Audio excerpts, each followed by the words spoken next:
कौन से धर्म शास्त्र में लिखा है कि ब्राह्मण ही इस काम को कर सकता है? अगर तुम गधे को घोड़ा कहने लगो तो मैं भी मान लूं। हिंदुओं की पार्टी बताती है बीजेपी। और जिनके ऊपर पेशाब किया गया, जिनके बाल काटे गए, चोटी काटी गई, रात भर उनको पीटा गया, वो कौन सी उससे थे? हिंदू थे, मुस्लिम थे? हिंदू को पीटा किसने? हिंदू ने। उसको अपमान किसने किया? हिंदू ने। तो इसीलिए तो कहते हैं हिंदू मत बनो, हिंदू बनोगे तो खतरे में आ जाओगे। पीडीए बनो, पीडीए। मेरा सवाल आपने समझा नहीं। सकते हो हम तेरा सवाल आप समझ नहीं रहे। जब तक जिंदा हूँ ऐसे ही बोलूंगा। पार्टी कार्यालय पे किसान नेता हरेंद्र ताऊ जी हैं, उनसे हम बात करेंगे। जिस तरीके से इटावा में एक मामला सामने आता है, यादव समाज के कथावाचक को वहां पे जिस तरीके से उनको प्रताड़ित किया गया, उनका सर मुड़वाया गया, उनकी चुटियां काटी गई और उनको पेशाब से उनके ऊपर छिड़काव किया गया। और एक खास समुदाय जिसको कहते हैं सबसे समाज का सबसे बुद्धिजीवी जाति होता है ब्राह्मण समाज, उन्होंने ही इस तरीके का कृत्य किया। इस मामले पर हम बात करते हैं।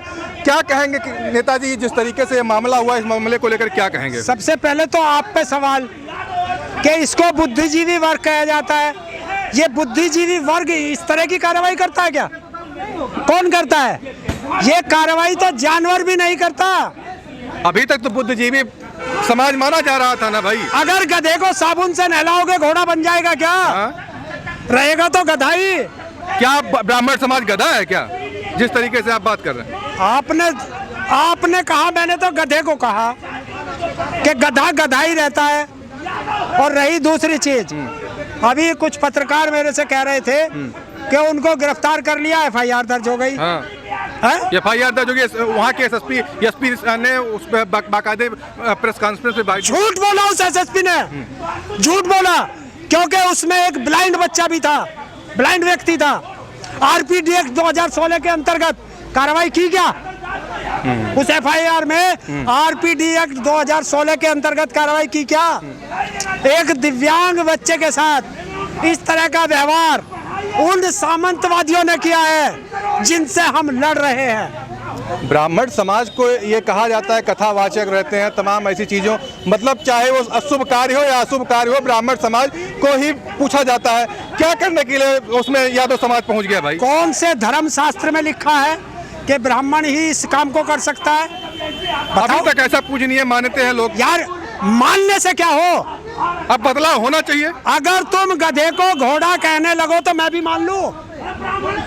मैं भी मान लूं।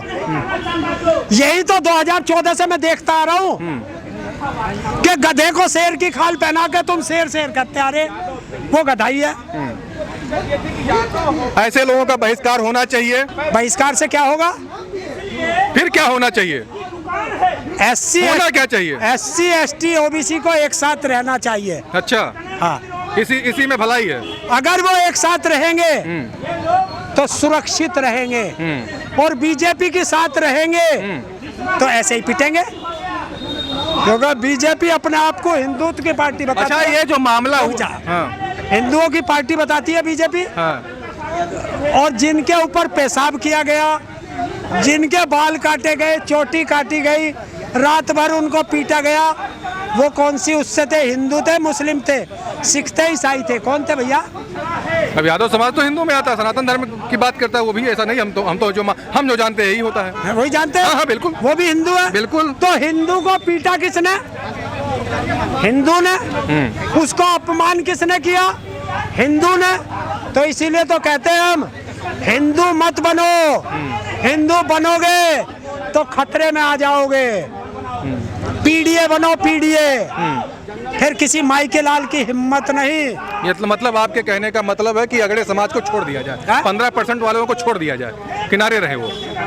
हाँ बिल्कुल, छोड़ दो उनका कोई मतलब नहीं। कोई मतलब नहीं। समाज से बहिष्कृत किया जाए। नहीं, हम अपने से बहिष्कृत करते हैं, समाज से नहीं करते हम किसी को। भाई समाज में आप ही तो, हमें कोई अधिकार नहीं है। हम उनसे अपना संबंध खत्म करते हैं। 85% आप है तो सब आप ज्यादा है ना। आप 85% की बात कर रहे हैं और 85% होकर हमारी बेइज्जती हो रही है। मंदिर में दान कौन चढ़ाता है? मंदिर में झाड़ू कौन लगाता है? और मंदिर का दान कौन खाता है? मंदिर में ये जब मंदिर में झाड़ू लगा, मंदिर में क्या झाड़ू निजी तबके के लोग लगाते हैं? और कौन लगाता है? कहते हैं कि सेवा मंदिर में जो ये भी तो कहा जाता है कि मंदिर में पिछड़े लोगों को घुसते नहीं दिया जाता, ये भी तो एक दावा लोग करते हैं। तो झाड़ू कैसे लगाने चले गए, ये भी तो एक बड़ा सवाल है। अच्छा, तुमने कभी पंडित को झाड़ू लगाते देखा क्या? हम क्यों देखेंगे भाई? तुमने देखा क्या? हम क्यों देखेंगे? क्यों हम क्यों देखेंगे? तुम कहने की बात है। हिंदुस्तान के नागरिक हो। बिल्कुल है, बिल्कुल है। और मंदिर कहाँ है? हिंदुस्तान में है। बिल्कुल है। उस पर तुम्हारा अधिकार है। बिल्कुल अधिकार है। तो फिर तुम क्यों नहीं कह सकते? हम क्यों इसका मतलब तुम डरते हो? कह तो रहे हैं ना। तुम डरते हो? एक मेरा सवाल आपने समझा नहीं। सकते हो? हम तेरा सवाल आप समझ नहीं रहे हैं। जब तक जिंदा हूँ ऐसे ही बोलूंगा। जो जिंदा है वो जवाब देंगे और मुर्दे कभी बोलते नहीं। अच्छा, एक सवाल ये बताइए, जिस तरीके से मामला हुआ वो तो आपने अपनी बातों को रखा, क्या ऐसे लोगों का बहिष्कार होना चाहिए? देखिए, वो समाज में रहने के लायक नहीं है। हाँ, तो ये इसमें आइए ना। वो समाज में रहने के लायक नहीं है, वो उत्तर प्रदेश में रहने के लायक नहीं है, लेकिन उनका कुछ नहीं बिगड़ेगा क्योंकि उन्हें सत्ता का संरक्षण प्राप्त है। अच्छा, सरकार कराती है, और अगर नहीं कराती तो बाबा के बुलडोजर का तेल खत्म हो गया क्या? अब तेल खत्म हो गया क्या? बुलडोजर चलना चाहिए। क्यों नहीं चलना चाहिए? बताओ ना, क्यों नहीं चलना चाहिए? हिम्मत नहीं बाबा की जो बुलडोजर चला दे। अच्छा, खुला चैलेंज है। अच्छा, हाँ।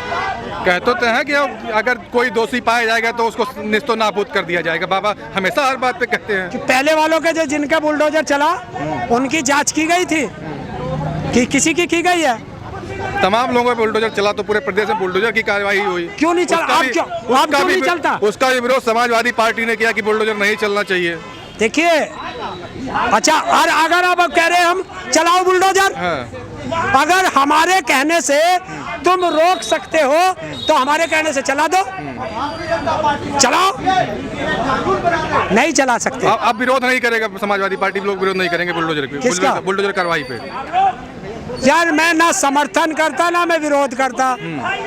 जो इस तरह की घटना करे ये समाज में रहने लायक है? बताओ, आप बताओ ना, समाज में रहने लायक है ये घटना? नहीं है, बिल्कुल नहीं है। नहीं है ना? एकदम निंदनीय है। समाज से बाहर करो। बिल्कुल, समाज से बाहर करने का एक ही तरीका है कि उसके सारे अधिकार खत्म कर दिए जाए, सारे अधिकार खत्म कर दिए जाए। 15% वालों को अलग होना चाहिए, 15% वाले अलग हो जाए। जिस दिन SC ST OBC माइनॉरिटी एक हो गया उस दिन ये आपके पैर छूने लगेंगे। चलिए, बहुत बहुत धन्यवाद नेताजी, जिस तरीके से आपने बातों को अपनी बेबाकी के साथ रखा।